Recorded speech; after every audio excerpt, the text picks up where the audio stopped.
Hello coding stars. In this video we will discuss dangling pointer and wild pointer. तो सबसे पहले हम समझते हैं कि वाइल्ड पॉइंटर क्या होता है। तो वाइल्ड पॉइंटर एक ऐसा पॉइंटर होता है जिसको हम सिर्फ डिक्लेयर करके छोड़ देते हैं, उसको कोई एड्रेस हम असाइन नहीं करते हैं। अगर यहाँ पे हम देखें तो uninitialized pointer are called wild pointer, यानी कि ऐसा पॉइंटर जिसको हमने इनिशियलाइज नहीं किया है। C which may or may not be point to any random memory location of RAM।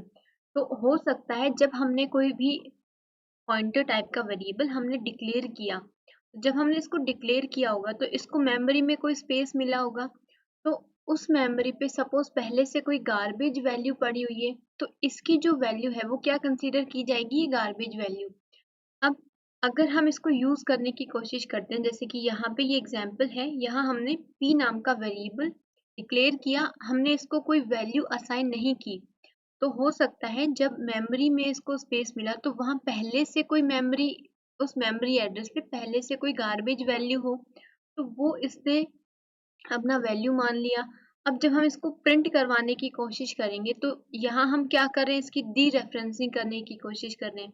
तो जो गार्बेज वैल्यू है, तो ये नेसेसरी नहीं है कि उसके पास जो वैल्यू पहले से पड़ी हुई है एज ए गार्बेज वैल्यू वो कोई एड्रेस हो। तो ये वैल्यू एक एड्रेस नहीं है, तो इस केस में यहाँ हमारे पास सेगमेंटेशन फॉल्ट एरर अकर हो जाएगा।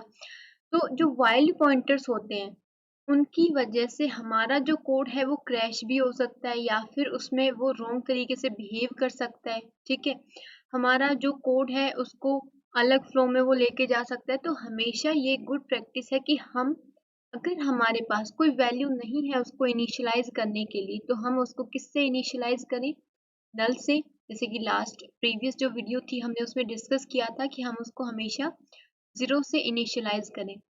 तो वाइल्ड पॉइंटर वही होता है कि हमने खुद से कोई भी वैल्यू उसको नहीं असाइन की है, कोई एड्रेस हमने अभी तक नहीं असाइन करवाया। अगर यहाँ देखें तो यहाँ हमने क्या किया कि इसको 12 जो है वो हमने इनिशियलाइज करवाया। तो अभी ये क्या करेगा, यहाँ पे सेगमेंटेशन फॉल्ट एरर अकर करेगा, बिकॉज यहाँ हम डी रेफरेंसिंग करने की कोशिश कर रहे हैं। तो क्या 12 एक वैलिड एड्रेस है, नहीं है। इस केस में क्या होगा, यहाँ पे एरर अकर हो जाएगा। तो जब भी हम कोई भी पॉइंटर डिक्लेयर करते हैं और उसको खुद से कोई वैल्यू इनिशियलाइज नहीं करते हैं, तो उसी पॉइंटर को क्या बोला जाता है, वाइल्ड पॉइंटर बोला जाता है। When we work with pointers, always recommended to initialize with an address of any variable or make it null। या तो हम डिक्लेरेशन के टाइम पे ही उसको कोई एड्रेस असाइन कर दें। अगर हमारे पास कोई एड्रेस नहीं है असाइन करवाने के लिए, तो हम क्या करें, उसको नल से इनिशियलाइज करें, नल हम उसमें असाइन करवाएं। बिकॉज अगर हम भूल गए कि हमने उसको कोई वैल्यू असाइन की है कि नहीं और हम उसको डायरेक्ट यूज कर रहे हैं, ठीक है, अब सपोज हम डायरेक्ट यहाँ पे p प्रिंट करवा रहे होते हैं, तो इस केस में ये जो भी गार्बेज वैल्यू है वो यहाँ पे प्रिंट करवा देता। ठीक है, या फिर इसके साथ हम कोई ऑपरेशन, अदर कोई ऑपरेशन परफॉर्म करवा रहे होते, तो हो सकता है वो विदाउट हैविंग एनी एरर वो सक्सेसफुली चल जाता। बट जो डिजायर्ड आउटपुट है, जो हम सोच के चल रहे थे कि ऐसा आउटपुट आना चाहिए, वो नहीं आएगा यहाँ पे। तो हमेशा जो वाइल्ड पॉइंटर्स हैं उनको या तो हम डिक्लेरेशन के टाइम पे कोई एड्रेस असाइन कर दें, अगर एड्रेस नहीं है तो हमेशा नल से असाइन करें, ताकि हम जो एरर्स हैं उनसे हम लोग बच सकें। अब हम डिस्कस करते हैं डेंगलिंग पॉइंटर को। डेंगलिंग पॉइंटर वो पॉइंटर होता है जिसको हम एक ऐसा एड्रेस असाइन करवाते हैं जो कि मेमोरी से डी अलोकेट हो चुका हो। When a pointer holds an address that has been deallocated, यानी कि एक ऐसा एड्रेस पॉइंटर टाइप के वेरिएबल में होल्ड करवाया है जो कि मेमोरी से डी अलोकेट हो चुका है, वही क्या कहलाता है, डेंगलिंग पॉइंटर।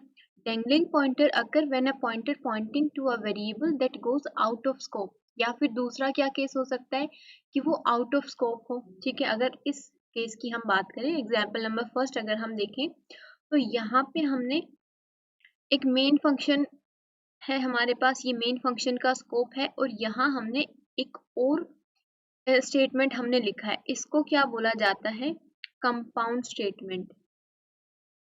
कंपाउंड स्टेटमेंट यानी कि एक ब्लॉक के अंदर जब कोई दूसरा ब्लॉक हम बना देते हैं, उस ब्लॉक को क्या बोला जाता है, कंपाउंड स्टेटमेंट। अगर हम इनकी रैम की बात करें कि रैम में इनको किस तरीके से मेमोरी मिल रही होगी, तो जो भी वेरिएबल्स होते हैं और जो लोकल वेरिएबल्स होते हैं, जो फंक्शंस होते हैं, उन सबको मेमोरी कहाँ मिलती है, स्टैक मेमोरी में, ठीक है, रैम के अंदर स्टैक मेमोरी में इन सबको मेमोरी मिलती है। अब हमारे फंक्शन में, इस कोड में सबसे पहले जो फंक्शन कॉल होगा वो कौन सा होगा, मेन फंक्शन, बिकॉज सबसे पहले मेन फंक्शन एग्जीक्यूट होता है। तो जब मेन फंक्शन कॉल होगा तो उसके लिए इस स्टैक मेमोरी में एक फ्रेम बनाया जाएगा। तो सबसे पहले फ्रेम किसके लिए बनेगा, मेन फंक्शन के लिए बनेगा। ओके, तो ये मेन फंक्शन के लिए फ्रेम बना। अब मेन फंक्शन के जितने भी लोकल वेरिएबल्स हैं उनको कहाँ स्पेस मिलेगा, इस फ्रेम के अंदर, यानी कि मेन फंक्शन वाले फ्रेम में। तो यहाँ पे हमारा एक कैर टाइप का str नाम का वेरिएबल है, यानी कि स्ट्रिंग टाइप, कैरेक्टर टाइप का एक पॉइंटर टाइप वेरिएबल है। अब यहाँ पे इस स्टेटमेंट में, यानी कि प्रिंटफ फंक्शन के अंदर ही एक और ब्लॉक है हमारे पास, तो इसको कहाँ मेमोरी मिलेगी, इसी के अंदर एक और ब्लॉक बनेगा और यहाँ पे इसका जो लोकल वेरिएबल है वो क्रिएट होगा, यानी कि a, और a नाम के वेरिएबल में हमने कैपिटल A असाइन करवाया। और यहाँ से हमने क्या किया कि जो str नाम का जो वेरिएबल है, पॉइंटर टाइप का वेरिएबल, उसको हमने a का एड्रेस भेजा है। यहाँ से ए का एड्रेस हमने इसमें असाइन करवाया। सपोज ए का एड्रेस है ABC123, ठीक है, तो ये हमने str नाम के वेरिएबल में जो है असाइन करवाया। अब जब इस फंक्शन का, यानी कि ये जो स्कोप है हमारा, ये कंपाउंड स्टेटमेंट वाला जो ब्लॉक है, जब इसका वर्क फिनिश हो जाएगा तो इस मेमोरी को रैम से या इस फ्रेम से जो है वो डी अलोकेट कर दिया जाएगा।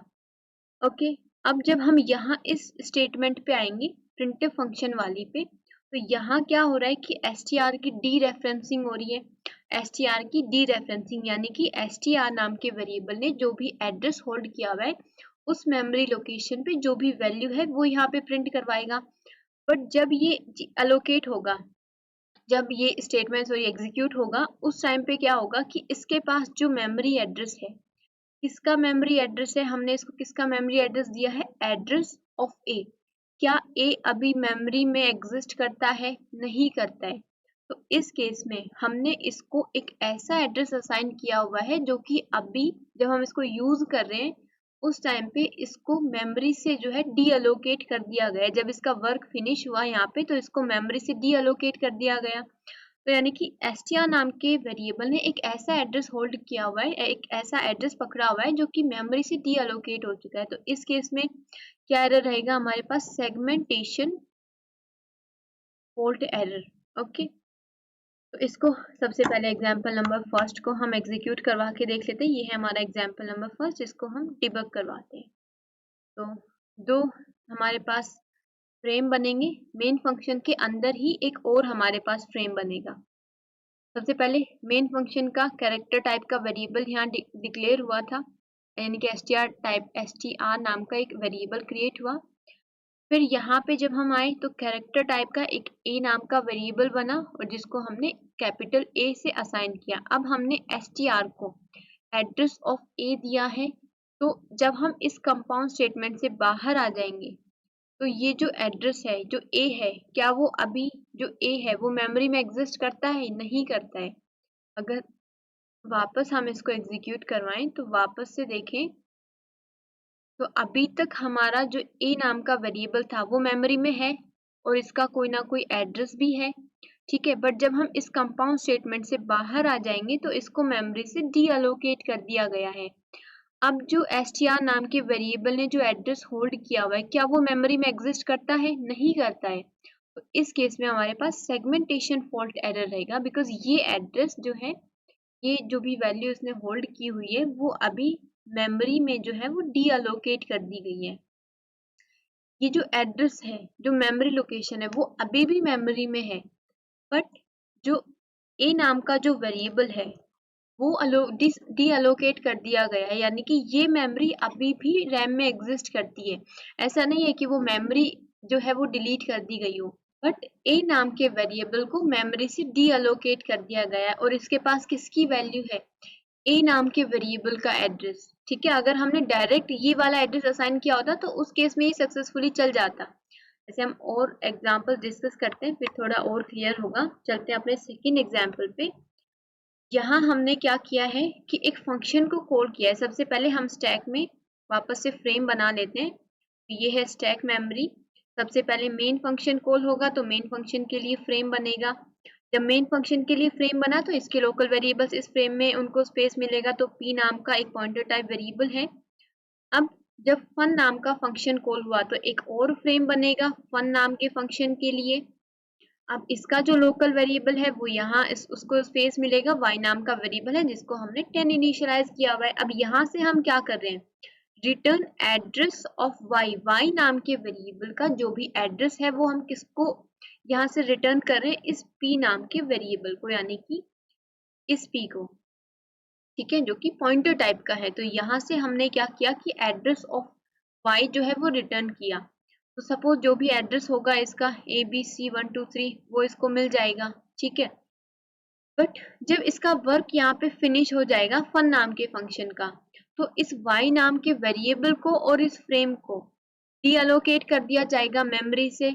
अब जो p नाम का वेरिएबल है उसके पास क्या है, एड्रेस ऑफ a। क्या अब जो a नाम का वेरिएबल है वो मेमोरी में एग्जिस्ट करता है, नहीं करता। ये एड्रेस अभी भी मेमोरी में एग्जिस्ट करता है, ठीक है, ये एड्रेस अभी भी मेमोरी में है, बट जो a नाम का वेरिएबल है वो यहाँ पे एग्जिस्ट नहीं करता। यानी कि a नाम का वेरिएबल और जो भी ये एड्रेस था ABC123 ये अभी भी एग्जिस्ट करता है, बट जो a नाम का वेरिएबल था उसका जो रिलेशन था इसके साथ वो यहाँ पे ब्रेक हो चुका है, ठीक है। तो हम इसको डायरेक्टली अगर एक्सेस करना चाहें किसी और वे में तो हम कर सकते हैं, बट अगर a के थ्रू हम एक्सेस करने की कोशिश करेंगे तो a का कनेक्शन अभी उससे ब्रेक हो चुका है इस एड्रेस से, तो हम इसको एक्सेस नहीं कर सकते यहाँ पे। तो जब हम इसकी डी रेफरेंसिंग करके यहाँ प्रिंट करवाने की कोशिश करेंगे उस केस में हमारे पास सेगमेंटेशन फॉल्ट एरर रहेगा, बिकॉज जैसे कि अभी अभी हुआ था प्रीवियस एग्जाम्पल में कि जब उसको ये मेमोरी एड्रेस जो है नहीं मिला, बिकॉज इसने ए का जो एड्रेस है वो होल्ड किया हुआ है। तो ए का जो रिलेशन है वो यहाँ से ब्रेक हो चुका है, ए जो है वो मेमोरी से डीअलोकेट कर दिया जा चुका है। तो इस केस में जो है सेगमेंटेशन फॉल्ट एरर रहेगा, बिकॉज अभी जो ए नाम का वेरिएबल है वो मेमोरी में एग्जिस्ट नहीं करता है। तो हम इसको सेव करते हैं और यहाँ पे डिबग करवा के देखते हैं। सबसे पहले मेन फंक्शन के लिए फ्रेम बनेगा, ओके, यहाँ पे इसको वापस चलाते हैं। यहाँ पे ब्रेक पॉइंट डायरेक्ट हमने यहाँ लगाया हुआ है, इसको हम लाते हैं यहाँ पे और फिर यहाँ पे ब्रेक पॉइंट्स लगाते हैं, वापस से हम डिबग करवाते हैं। तो सबसे पहले हम देखेंगे कि मेन फंक्शन के लिए फ्रेम बनेगा और फिर फन नाम के फंक्शन के लिए। तो यहाँ पे मेन फंक्शन के लिए फ्रेम बना, मेन फंक्शन का कौन सा वेरिएबल है, p नाम का वेरिएबल। अब इस स्टेटमेंट के थ्रू क्या होगा, फन नाम का फंक्शन कॉल होगा और फन नाम के फंक्शन के लिए भी फ्रेम बनाया जाएगा। तो अभी हमारे पास कितने फ्रेम है, एक मेन फंक्शन का फ्रेम और एक फन नाम के फंक्शन का फ्रेम।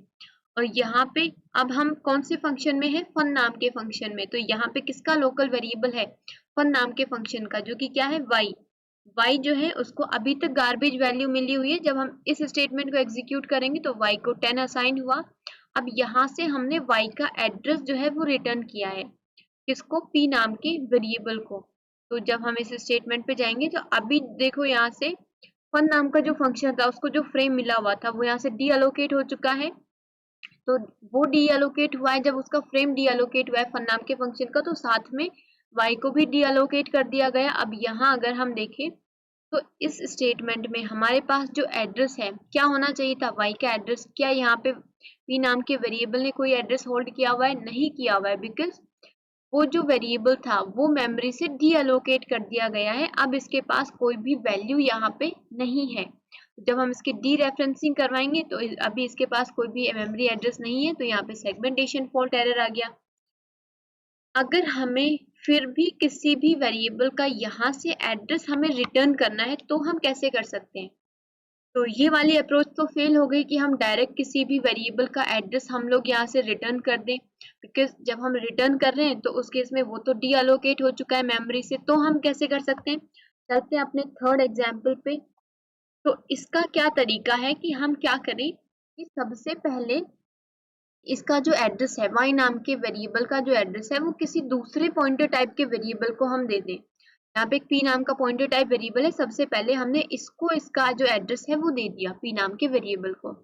अब हम यहाँ पे p को रिटर्न कर रहे हैं, यानी कि p की जो वैल्यू है वो हम रिटर्न कर रहे हैं। तो अगर इसके नाम मेमोरी की बात करें तो मेन फंक्शन के लिए फ्रेम बनेगा, यहाँ पे p नाम का वेरिएबल बनेगा और फिर यहाँ पे फन नाम के फंक्शन के लिए यहाँ पे जो है फ्रेम बनेगा और फिर y नाम का वेरिएबल और p नाम का वेरिएबल जो है क्रिएट होगा। p को हमने y का एड्रेस दे दिया, सपोज abc123 है p नाम के वेरिएबल का एड्रेस। यहाँ हमने क्या किया, p की वैल्यू रिटर्न किया। अगर हमने कुछ ऐसा किया होता तो उस केस में क्या रिटर्न होता है, यहाँ से 10, ठीक है, बिकॉज p नाम के वेरिएबल के पास किसका एड्रेस है, y नाम के वेरिएबल का, इसके पास क्या वैल्यू है 10, बट हमने क्या किया है, p रिटर्न किया है। तो p क्या है, p खुद के वैल्यू पार्ट की बात कर रहा है, तो यानी कि abc123 ये रिटर्न करेगा तो किसको मिलेगा, ये p नाम के वेरिएबल को, तो abc123 अभी p नाम के वेरिएबल को, जो कि मेन फंक्शन का लोकल वेरिएबल है, उसको सक्सेसफुली यहाँ से मिल चुका है। तो अब जब हम इसको डी रेफरेंस करेंगे उस केस में इस मेमोरी एड्रेस पे जो मेमोरी यहाँ पे बनी थी abc123 y नाम के वेरिएबल की थी जो कि, और इसमें क्या असाइन था 10, तो अभी ये जो मेमोरी है वो सक्सेसफुली p नाम के वेरिएबल के पास पहुंच चुकी है। जब हम इस एड्रेस को डी रेफरेंस करवाएंगे तो ये इस मेमोरी एड्रेस पे जाएगा और इसके पास क्या वैल्यू है 10, तो ये 10 सक्सेसफुली प्रिंट करवाएगा। जब हम यहाँ से रिटर्न हो चुके होंगे तो इसको तो मेमोरी से डी अलोकेट कर दिया जाएगा, यानी कि y नाम के वेरिएबल को भी और p नाम के वेरिएबल को भी और फंक्शन को भी। बट ये जो मेमोरी एड्रेस है वो अभी भी मेमोरी में एग्जिस्ट करता है, ठीक है, यहीं पे ये एग्जिस्ट करता है अभी भी मेमोरी के अंदर, और अभी भी इसमें वैल्यू जो है वो पड़ी हुई है, ठीक है। तो यहाँ पे ये सक्सेसफुली इसको एग्जीक्यूट कर लेगा। अगर हम कुछ ऐसा करते हैं, जैसे कि आप लोगों ने देखा होगा कि हम मेनली क्या करते हैं कि जैसे एक हमारे पास ऐड नाम का फंक्शन है, ओके, इसमें हमने क्या किया कि यहाँ से हमने दो वैल्यूज रिटर्न की जब हमने इस फंक्शन को कॉल किया, a या फिर हम बोल सकते हैं 10 और 20 हमने यहाँ से रिटर्न किया, और इसने अपने पैरामीटर्स में, या फिर हम डायरेक्ट लिख लेते हैं कि रिटर्न 10 + 20। जब हम ये करते हैं तो क्या यहाँ पे हम क्या कर रहे होते हैं कि वैल्यूज रिटर्न कर रहे होते हैं, राइट। या फिर हम ऐसा भी कर सकते हैं कि इंट ऐड, एक ऐड नाम का फंक्शन है, इसमें एक इंट a नाम का वेरिएबल है जिसमें 10 वैल्यू है, एक इंटीजर टाइप का b नाम का वेरिएबल है जिसमें वैल्यू 10 है। अब हम रिटर्न क्या कर रहे हैं, a + b, क्या रिटर्न कर रहे हैं हम, a + b, a + b हम यहाँ पे रिटर्न कर रहे हैं। तो क्या रिटर्न होगा इस p नाम के वेरिएबल को, a + b यानी कि 30 इसको रिटर्न होगा। तो हम हमेशा वैल्यूज तो हमने रिटर्न की है हमेशा, ये चीज तो हम पहले से पढ़ते हुए आ रहे हैं। तो यहाँ पे भी हमने सेम चीज की है कि p नाम के वेरिएबल की जो वैल्यू थी वो हमने यहाँ पे रिटर्न की, बट जब हम एड्रेस रिटर्न कर रहे थे, एड्रेस ऑफ y, तो वो जो है वैलिड नहीं था, मतलब यहाँ पे जो y नाम का वेरिएबल है वो मेमोरी से डी अलोकेट हो चुका था। जब ये फंक्शन जो है वो इवेल्युएट हो चुका होगा, जब इसका वर्क फिनिश हो जाएगा तो इसको भी मेमोरी से डी अलोकेट कर दिया जाएगा। बट हमने क्या रिटर्न किया, वैल्यू, तो इसको डायरेक्ट जो है सक्सेसफुली मेमोरी यहाँ पे सक्सेसफुली वैल्यू यहाँ पे मिल जाएगी। ओके, तो उसी को यूज करके हमने क्या किया कि सबसे पहले इसका एड्रेस एक पॉइंटर टाइप के वेरिएबल को दे दिया और उसकी वैल्यू हमने यहाँ पे रिटर्न करवा दी।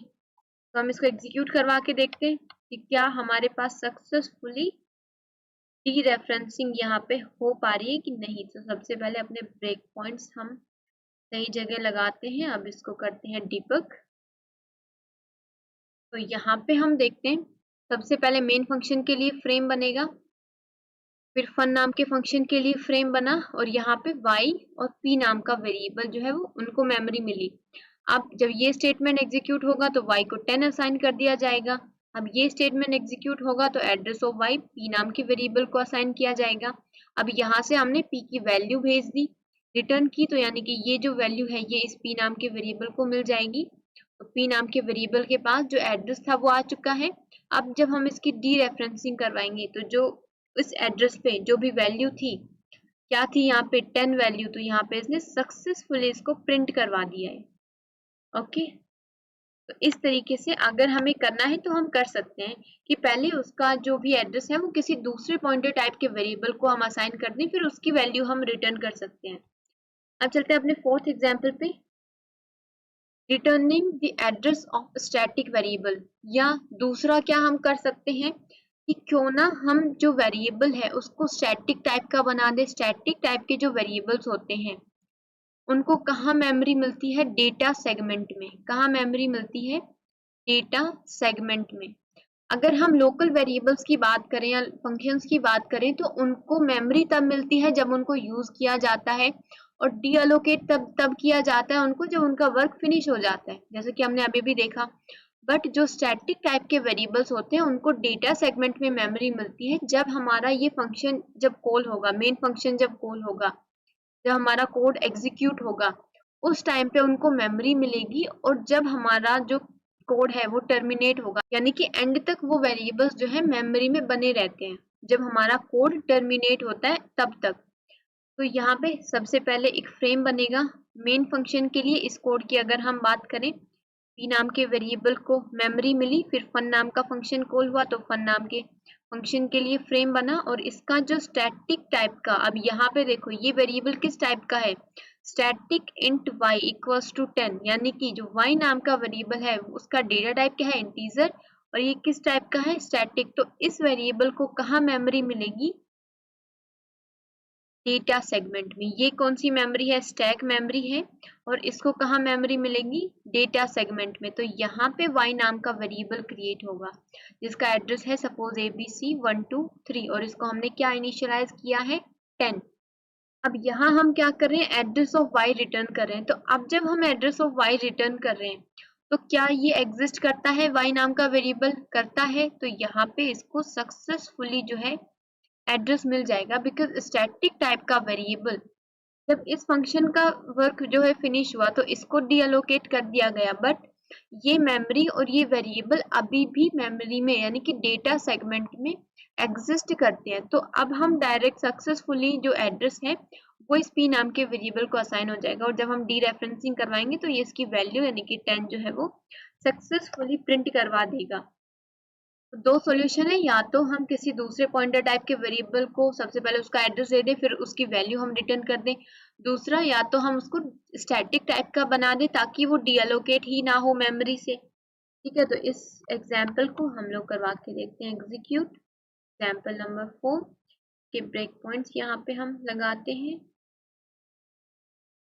ओके, अब करवाते हैं इसको डिबग। सबसे पहले मेन फंक्शन कॉल होगा, और फिर जब फन नाम का फंक्शन कॉल होगा तो इसका जो भी वेरिएबल है स्टैटिक टाइप का y नाम का वेरिएबल, उसको हमने 10 इनिशियलाइज किया। अब यहाँ पे हमने एड्रेस ऑफ y रिटर्न किया जो कि सक्सेसफुली यहाँ पे p नाम के वेरिएबल को मिल चुका है। ओके, अब हम इसकी डी रेफरेंसिंग करवाएंगे तो ये y की वैल्यू यानी कि 10 यहाँ पे सक्सेसफुली प्रिंट इसने करवा दिया है। ओके, सो आई होप आप लोगों को समझ आया हो। अगर वीडियो पसंद आया हो तो लाइक शेयर एंड कमेंट। अगर कोई डाउट हो तो वो आप लोग पूछ सकते हैं। तो तब तक के लिए मिलते हैं अपनी नेक्स्ट क्लास में। तब तक के लिए bye bye, take care, happy coding.